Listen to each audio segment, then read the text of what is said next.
Ni nani anastahili kupewa ufalme wa amapiano Tanzania? Tunaanza na Diamond Platnumz. Amapiano yake ya kwanza ni hiyo. Ya pili Fresh. Akaja na Chitaki.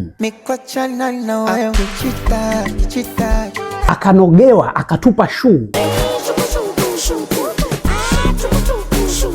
Akatupeleka international Koma Sava.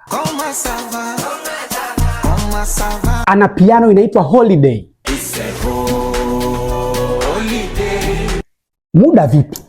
Tunao. Alafu akatushusha chini. Alafu akamaliza na Sasampa.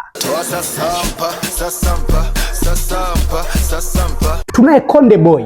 Amapiano yake ya kwanza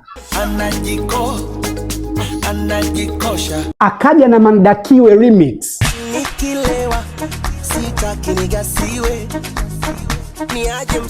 Akaona kama hapati heshima inayostahili, ikabidi ajitambulishe yeye ni nani.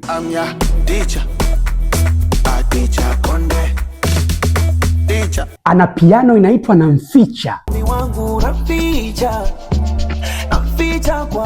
Si akaja kuteswa na mapenzi.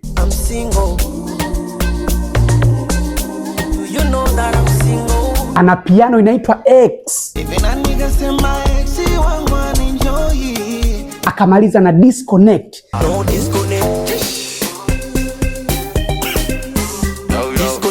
Hadi sasa ni nani anastahili kupewa ufalme wa amapiano Tanzania?